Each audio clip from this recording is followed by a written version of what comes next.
திருமாவளவன் வேண்டுகோள் விடுத்துள்ளார். அம்பேத்கர் பிறந்த நாளை முன்னிட்டு விடுதலை சிறுத்தைகள் கட்சியின் சார்பில் விருது வழங்கும் விழா நெய்வேலியில் நடைபெற்றது. திருமாவளவன் தலைமையில் நடைபெற்ற விழாவில் முன்னாள் துணைவேந்தர் அரவாணன், ஆனூர் ஜெகதீசன், கந்தசாமி, பேராசிரியர் அப்துல் காதர் உள்ளிட்டோருக்கு விருதுகள் வழங்கப்பட்டன.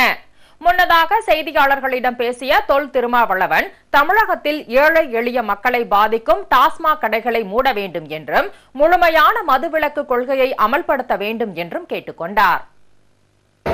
தமிழகம் தகுதிய அளவில் ஏழை எளிய மக்கள் கடுமையாக பாதிக்கப்படக்கூடிய வகையில் ஆங்காங்கே திறக்கப்பட்டிருக்கிற டாஸ்மாக் மதுக்கடைகளை மூட வேண்டும், வருமானத்திற்கு வேறு வழிவகைகளை தேட வேண்டுமே தவிர மதுபான கடைகளின் மூலம் தமிழக அரசுக்கு வருகிற வருமானம் தேவையில்லாதது. இதனால் சமூகம் கடுமையாக பாதிக்கப்படுகிறது.